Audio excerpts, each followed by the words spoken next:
Cuentos. Esas narraciones que nos gustaban tanto desde niños, que leíamos en un libro o que escuchábamos en la voz de alguien más. Sí, esos breves cuentos que encierran muchas historias, hoy nos dejarán un mensaje y una enseñanza de vida. Ya está aquí el Padre José para compartirnos estos cuentos para reflexionar. Pongamos atención.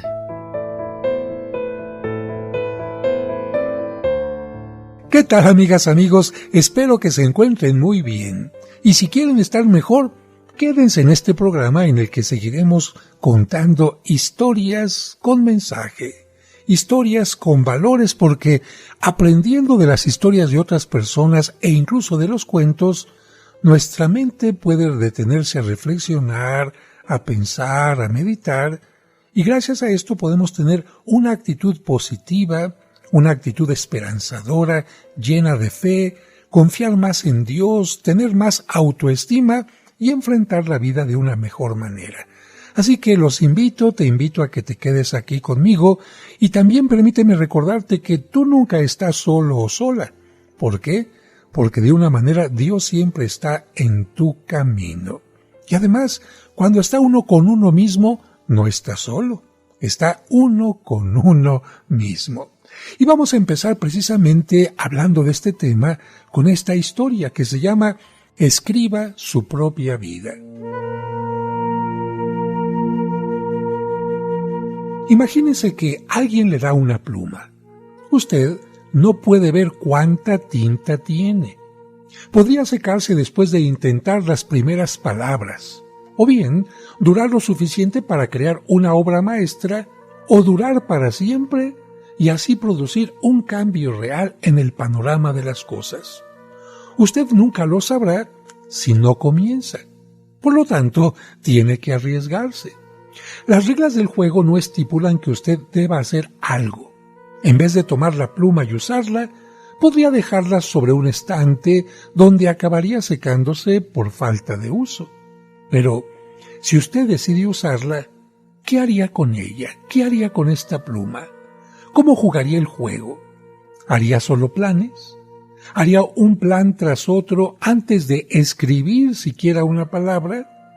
¿Serían tan extensos sus planes que nunca llegaría a escribir algo? ¿O bien tomaría la pluma y se lanzaría sin vacilar al ritmo de los torrentes de palabras? Escribiría con cuidado y precaución como si la pluma pudiera secarse en cualquier momento, o fingiría, creería o aparentaría creer que la pluma escribiría para siempre y procedería en consecuencia. ¿Y sobre qué escribiría? ¿Sobre el amor, el odio, el éxito, el fracaso, la diversión, la vida, todo? ¿Nada? ¿Escribiría solo para darse gusto o lo haría para dárselo a otros? ¿Escribiría siquiera? Recuerde, no hay regla alguna que le dicte qué tiene que escribir. ¿Haría borradores, garabatos, borrones, dibujos? ¿Se mantendría sobre las líneas o no vería ninguna línea aunque las hubiera? De hecho, ¿las hay? Hay mucho en qué pensar al respecto, ¿verdad? Imagínense lo que haría con una pluma. Reflexión. Ahora, imagínense que alguien en vez de una pluma le da una vida. ¿Qué haría? Y la gran pregunta que Dios nos haría a cada uno de nosotros es, ¿qué estamos haciendo con nuestra vida? Él cada día nos lo da totalmente nuevecito, como si fuera un cuaderno en blanco con una pluma llena de tinta. ¿Cómo lo iniciamos? Hay gente que desde que inicia, cochino día, cochino trabajo, cochina familia. Hay quien se levanta y lo primero que hace es elevar una oración a Dios. Dar gracias, porque dar gracias significa reconocer lo hermoso, lo maravilloso, y con esa palabra gracias se van generando también una gran cantidad de actitudes positivas. Pero además de esta reflexión que nos invita a escribir nuestra propia historia, Yo también te invitaría a que dejes por escrito muchas cosas, muchas experiencias, vivencias, recetas, secretos, porque es una forma de hacer que se mantengan vivos durante mucho tiempo. Todos los seres humanos somos pasajeros, y lo que te estoy diciendo en este momento, bueno, afortunadamente quedará grabado. Pero también si yo lo escribiera, quedaría escrito. Si solamente lo hablara sin una grabadora o un papel, un cuaderno, mis palabras se las llevaría el viento y ahí quedarían. Gracias a los grandes escritores de los distintos tiempos, podemos conocer cómo era la vida en su época. Podemos entender cómo enfrentaban las adversidades, cómo se realizó tal o cual batalla. Recuerda que precisamente la división entre la prehistoria y la historia se da de acuerdo a la escritura. Se le llama prehistoria a esta etapa del mundo en el que los seres humanos todavía no sabían escribir y por lo tanto nos imaginamos lo que pensaban, cómo vivían. Gracias a la arqueología podemos encontrar quizás algunas vasijas, algunos platos, algunas armas, pero no sabemos en realidad lo que pensaban. En cambio, a partir de la escritura, en China, en Mesopotamia, en Egipto, en Babilonia, podemos darnos cuenta de cómo vivían, cómo comerciaban, en qué creían, y lo mismo puede decirse de ti. El día que te hayas muerto, pues la gente que te conoció sabrá algo de ti, pero la gente que te conoció también va a morir en algún momento, y las siguientes generaciones podrán saber solamente algo de ti a través de tus escritos o alguna obra que hayas hecho. Por ejemplo, Miguel Ángel quizás no escribió con letras, pero escribió con pintura, muchas cosas. También fue poeta y escribió, por supuesto. Pero muchos conocemos a Miguel Ángel gracias a la Capilla Sixtina, entre otras cosas. O bien, gracias a las esculturas como el David que hizo para la ciudad de Florencia. Ahí está vivo. La gente sigue hablando de él, de sus obras. En cambio, hay gentes que ni siquiera en su cementerio tienen un epitafio. Pasa uno por el cementerio, ve una cruz. ¿Quién está aquí? ¿De quién son los restos? ¿Quién sabe? ¿Qué hizo? ¿Qué dejó? No lo sabemos. Por esta razón yo te invito a que escribas. Yo no me animaba tanto a escribir, pero ya ves, después de escribir tantos cuentos, ya llevo más de 13 libros y todos hablan de cosas totalmente distintas. Algunos de historia, algunos de arte, algunos de visitas, de peregrinaciones, otros sobre psicología, otros sobre Biblia. Es que hay de tanto que escribir. Ay, padre, pues es que yo soy ama de casa. Seguramente tienes una receta que te queda deliciosa. O seguramente tuviste una experiencia muy dura en la cual sentiste fuertemente la presencia de Dios, de algún ser querido. O bien, quizás eres bueno para la poesía. Bueno, yo te invito a que de una o de otra manera te animes a escribir. Ve guardando ahí tus hojitas y quizás cuando ya se junten varias te vas a dar cuenta de que vale la pena quizás publicarla. Y vamos ahora a nuestra siguiente historia que se llama Quemar las naves. Hernán Cortés llegó a América en 1504 en la expedición de Alonso Quintero para establecerse en la Española. En 1511 participó en la conquista de Cuba. Partió hacia México en febrero de 1519 con una flota de 11 naves y un contingente de 660 hombres, quienes desembarcaron en Cozumel, Yucatán, y luego avanzaron hacia San Juan de Ulúa, en donde surgieron los primeros conflictos. Más tarde, Cortés fundó la ciudad de Veracruz. Tiempo después, la llegada de un barco enviado por Velázquez, el gobernador de Cuba, incitó nuevamente a los inconformes a preparar la huida. Hernán Cortés, al descubrir a tiempo la conjura, la reprimió enérgicamente. Luego, y después de enviar una nave hacia España, tomó una decisión trascendental.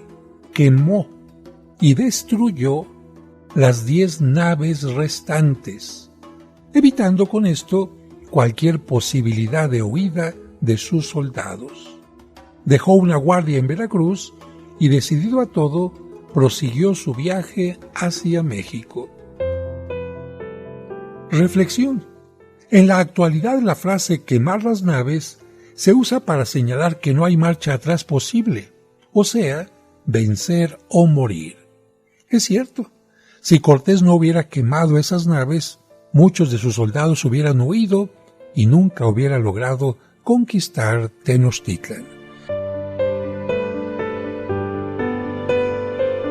Y estoy seguro que la siguiente historia les va a ayudar a algunos padres de familia a cuestionarse hasta qué momento, hasta cuándo estar sosteniendo a su hijo en casa.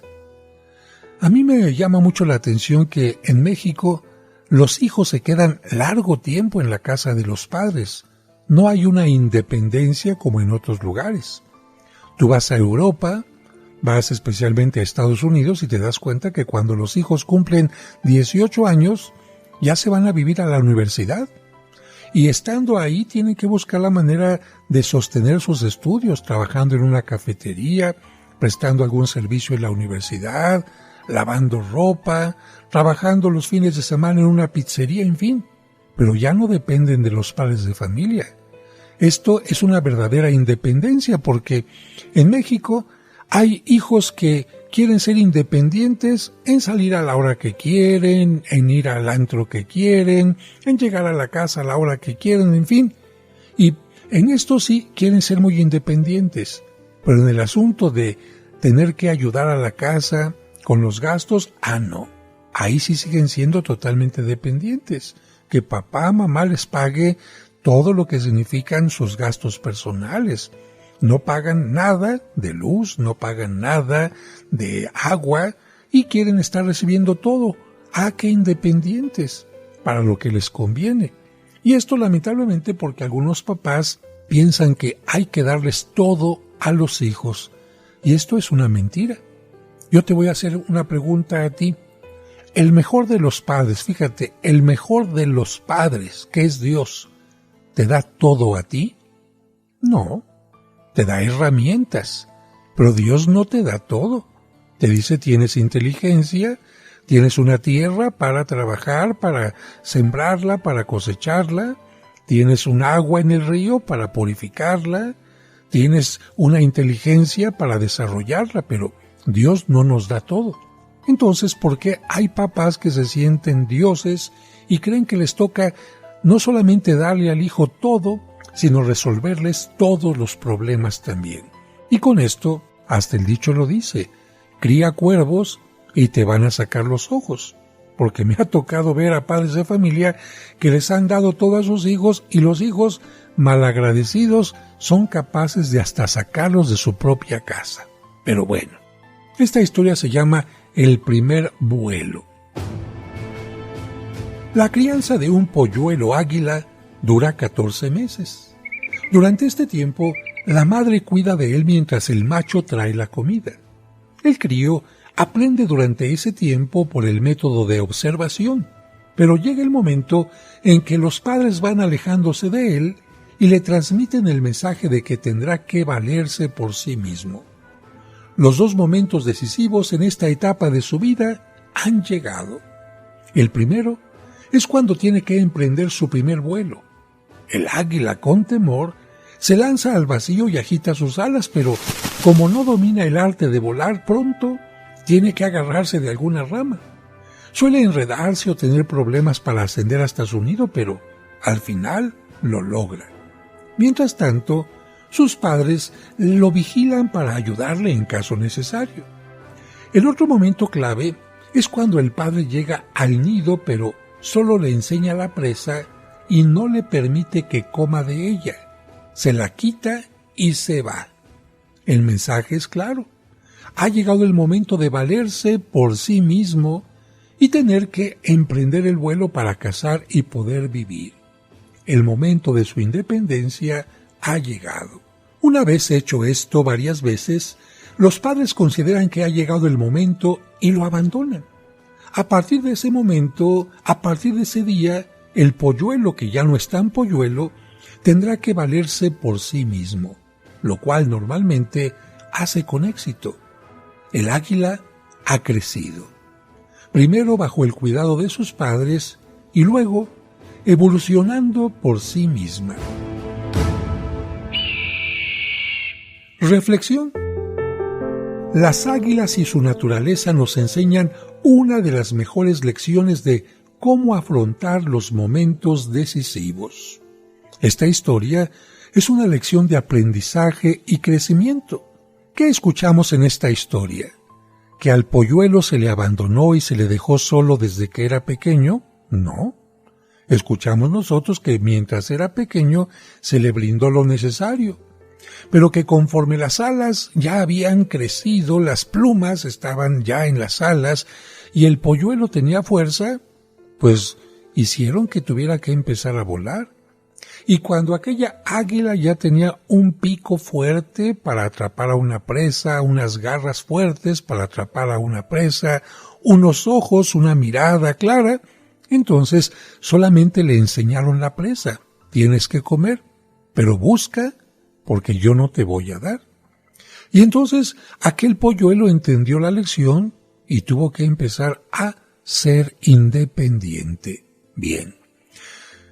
Creo que en la vida humana muchos papás dirían, ay padre, ojalá los hijos fueran águila y duraran solamente en la casa unos cuantos meses. Bueno, eso lo dicen sobre todo cuando están cansados, cuando no les alcanzan los recursos, porque la mayoría de los padres goza con los hijos, goza con que vayan creciendo, vayan madurando, conviviendo con ellos, pero también llega un momento en que los padres de familia se tienen que independizar de los hijos. Porque a veces los hijos ya quieren independizarse, pero el papá y la mamá, ¿y es que qué va a pasar en la casa si te vas? ¿Qué va a hacer de mi vida? Ay, es que te necesito, es que... No, señor, señora, cuando nacemos nos cortan el ombliguito para indicar ya no son una sola persona, son personas totalmente independientes. Y si a nivel corporal el cortar aquel ombligo significa son dos vidas totalmente distintas, dos proyectos de vida, dos tiempos, dos historias totalmente distintas, usted también tiene que dejar que sus hijos emprendan el vuelo. Porque qué terrible es cuando los papás impiden que los hijos se independicen, pero también qué delicado es cuando los hijos no se quieren independizar. Ahí hay una relación enfermiza tanto de una parte como de la otra, cuando lo mejor es crecer independientes. Y claro, ser independientes no significa no tener ciertas obligaciones. Porque, por ejemplo, un muchacho ya es mayor de edad y pidió seguir viviendo en la casa. Sin embargo, aunque ya es independiente para tomar sus decisiones, dice, permítanme vivir en la casa y yo voy a ayudar pagando la luz, voy a ayudar pagando de esta manera, sosteniéndome en el alimento, si es necesario, ayudar en la casa y respetando los horarios que hemos acordado. Bueno, ahí hay una sana independencia. Una sana y entendible independencia porque no siempre se puede conseguir un lugar donde vivir totalmente solo o totalmente aislado. Y por otra parte, la independencia no significa que tengamos que desconectarnos del ambiente familiar. Ya me independicé y no vuelvo a visitar nunca a mi madre ni a mi padre. No, padres serán para nosotros toda la vida y tenemos que honrarlos, respetarlos, y esta parte de honrarlos y respetarlos significa también ayudarles en los momentos difíciles, especialmente durante su vejez, o quizás cuando la madre o el padre quedan viudos y necesiten algún apoyo en particular. Así que independizarse no significa, ya, me voy, y ahí se las arreglan. Y vamos con nuestra siguiente historia, que es muy pequeña y se llama La trinchera enemiga. Durante la Segunda Guerra Mundial, las fuerzas aliadas llamaron a todos los hombres a estar listos para pelear en la batalla de Bulge.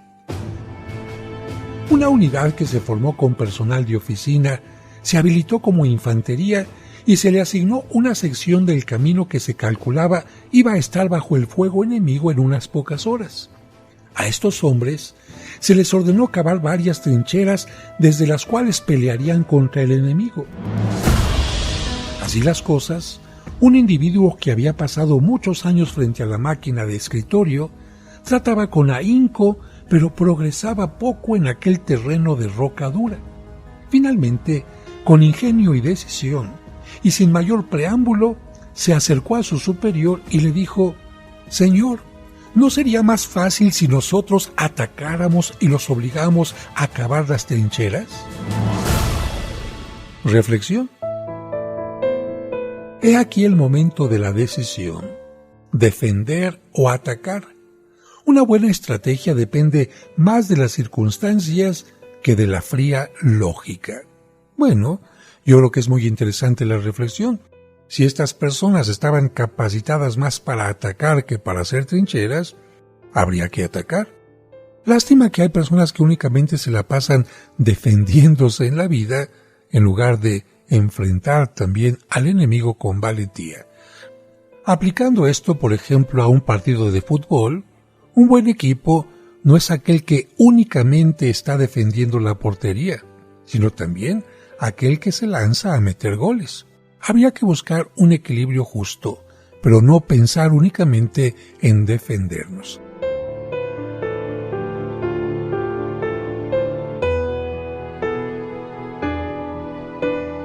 Quizás una de las historias más importantes a nivel mundial es la historia del Imperio Romano.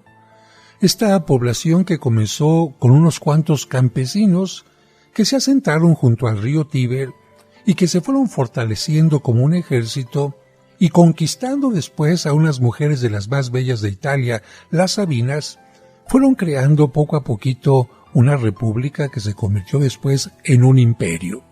Y en un imperio tiene que haber un emperador.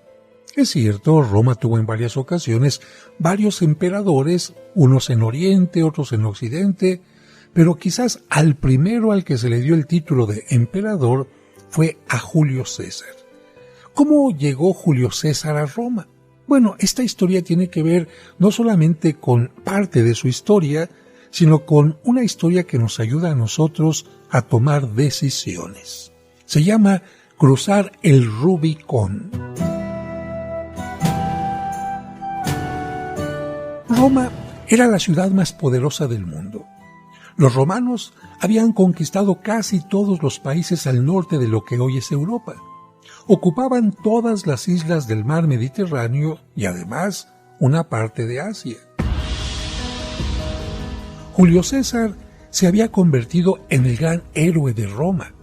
Había conducido su ejército a la Galia, la actual Francia, y la había convertido en provincia romana. Había sometido parte de Alemania y había fundado colonias en Gran Bretaña.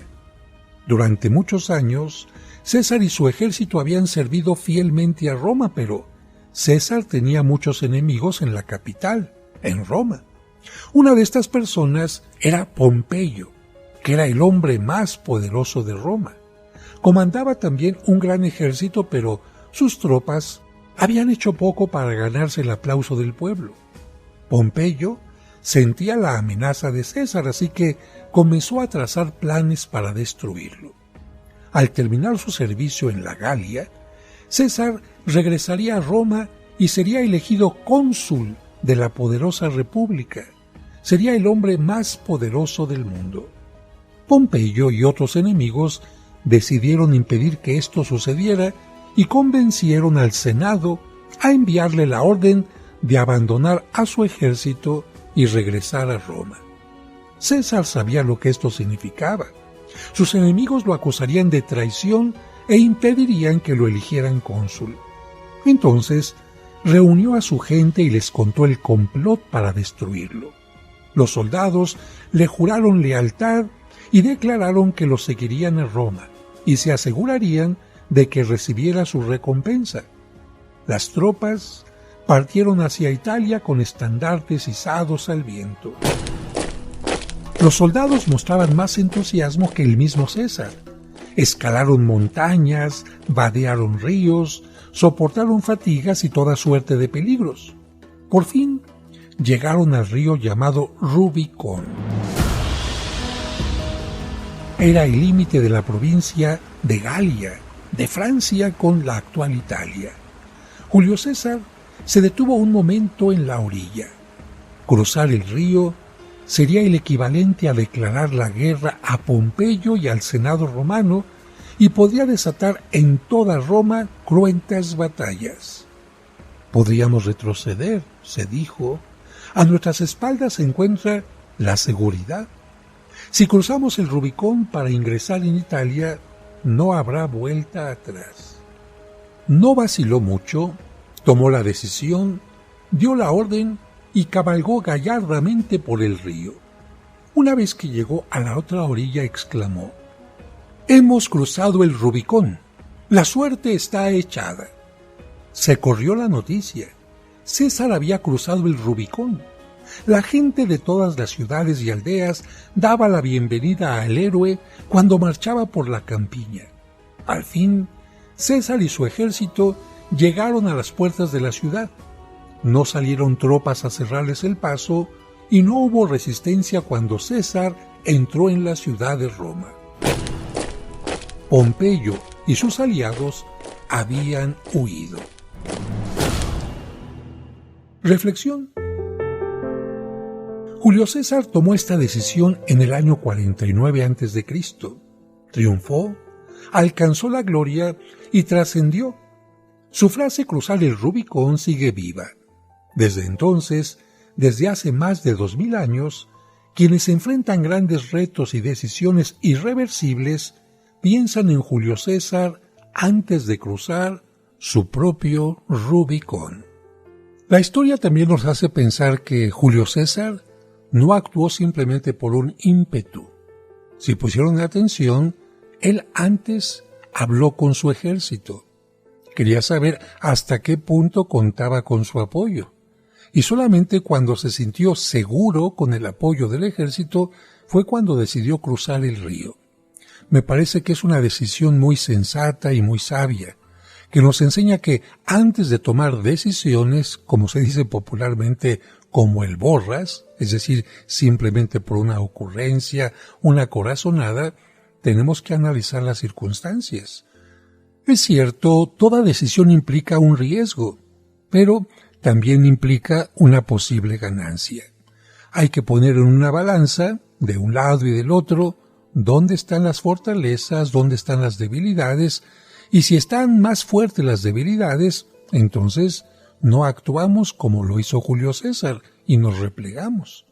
Pero si tenemos más fortalezas, más posibilidades de obtener el triunfo, entonces a cruzar nuestro propio Rubicón. Aquí el gran problema nuevamente lo encontramos en la falta de autoestima. Porque una persona que cree poco en ella, que se siente incapaz, que se siente una cucaracha, que solamente ve sus errores, sus fracasos, que siempre se repite «soy un tonto, no voy a poder», evidentemente que se va a quedar del otro lado del río. Por eso necesita acrecentar su autoestima, ver cuántas veces ha conseguido logros, cuántas veces ha podido sacar adelante un problema, y entonces ya con estas fortalezas poder cruzar más fácilmente el río Rubicón.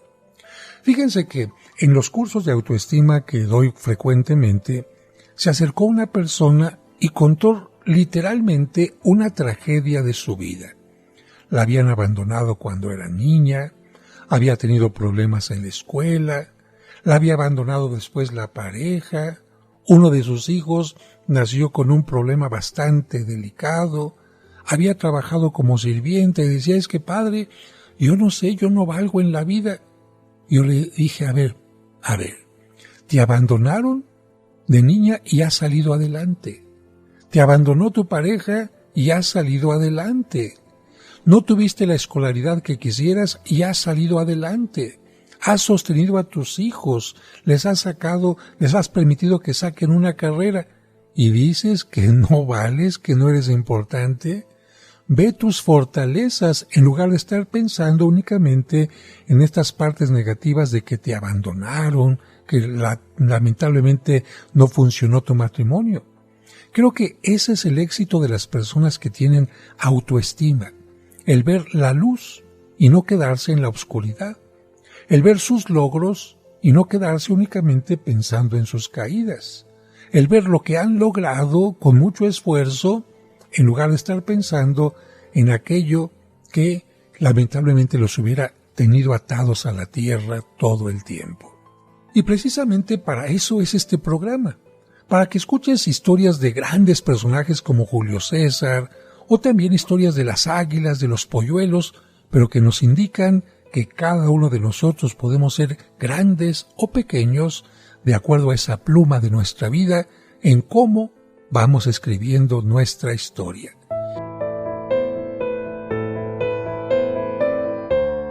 Seguramente que en la poesía hemos escuchado cómo hay comparaciones que una persona puede ser como un sol, una persona puede ser como un día de primavera, pero también circunstancias, momentos difíciles pueden ser como tormentas, como rayos, como niebla, como obscuridad.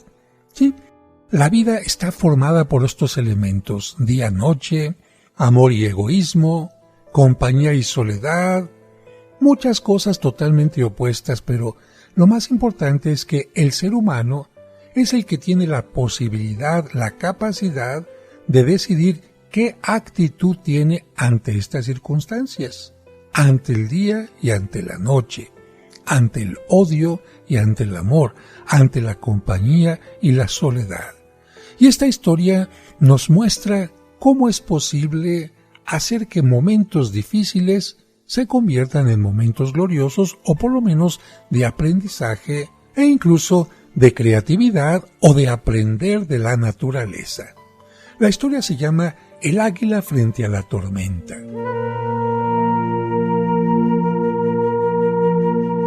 El águila sabe cuando una tormenta se aproxima mucho antes de que ésta empiece. Entonces, desplegando sus majestuosas alas, agiganta su figura y vuela hacia un sitio suficientemente alto en espera de los vientos que vendrán. Cuando una persona desde tierra firme ve desde su poco más de 1,5 metros de altura a un águila aguardando el terrible frente de tormenta, podría juzgar la decisión de la reina de las aves como errónea por no huir del fenómeno, por no huir de la tormenta. Sin embargo, desde las alturas del águila, la realidad es distinta. El águila sabe que cuando azota la tormenta, lo mejor que puede hacer es desplegar sus inmensas alas tan grandes como le sea posible, hasta que luego de soportar durante 100 de metros ser arrastrada por el tempestuoso viento, éste la empuje hacia arriba hasta llevarla por encima del fenómeno. Así, mientras que la tormenta está causando destrozos abajo, el águila vuela por sobre ella. Se podría decir que mantiene el control sobre la situación. El águila no se escapa de la tormenta, simplemente la usa para levantarse más alto. Se levanta por encima de los vientos, dejando la temible tormenta a sus pies. No mucho tiempo después, el águila verá el sol. Reflexión. Cuando las tormentas de la vida nos llegan, podemos levantarnos por encima de ellas poniendo nuestra fe en Dios. Y con esta historia yo me imagino una tarde con vientos bastante fuertes. Bueno, estos vientos fuertes, claro, no huracanados, podrían ser una oportunidad maravillosa para tomar un papel de china, unas varillas o también un poco de plástico y formar un maravilloso cometa. Piensa, si no hay viento, los cometas no se elevarían. Gracias al viento, los cometas se elevan, como en la película de Mary Poppins, donde de alguna manera estos cometas nos enseñan que todo problema nos puede ayudar a elevarnos, a estar más alto cuando encontramos la forma de resolverlos. Hay vientos, haz cometa. Tienes una dificultad, aprende de ella, sé como el águila. No te quedes en la tormenta, asciende hasta donde está el sol. Y esto es exactamente también lo que sucede cuando alguien tiene una pérdida.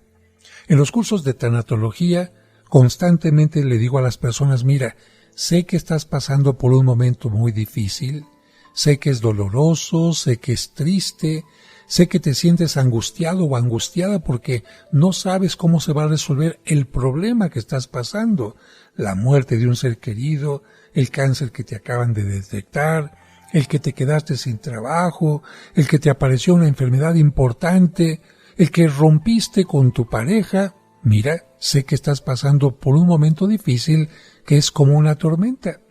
Pero ¿qué le pasa a un avión que sale del aeropuerto cuando hay una tormenta bastante fuerte? El avión evidentemente sale, desde la ventanilla ves las gotas de lluvia, pero poco a poquito empiezas a ver las nubes negras por las que va cruzando el avión. Pero no te quedas ahí, el avión sigue ascendiendo, ascendiendo, ascendiendo, y de repente el avión está por encima de las nubes.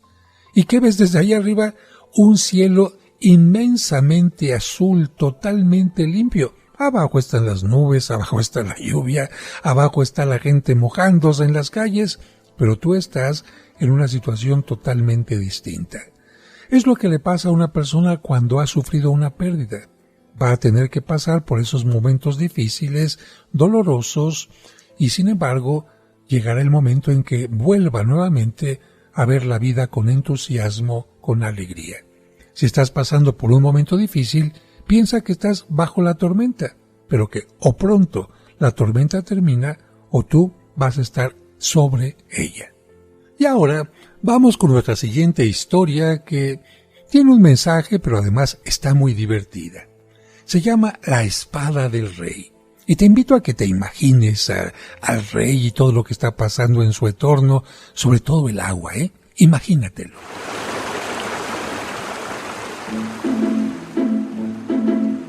Un rey iba de paseo navegando tranquilamente en su barca real, en compañía de su corte, por el río que rodeaba a su reino, cuando, en un determinado momento, justo al inclinarse para contemplar a los peces, su corona se le resbaló de la cabeza y cayó al agua. El rey, en vez de pensar en ese mismo instante en rescatar su corona, sacó su espada real y trazó una cruz sobre las aguas para marcar el sitio donde había caído la corona. Luego, sin más, dio la orden de regresar al castillo.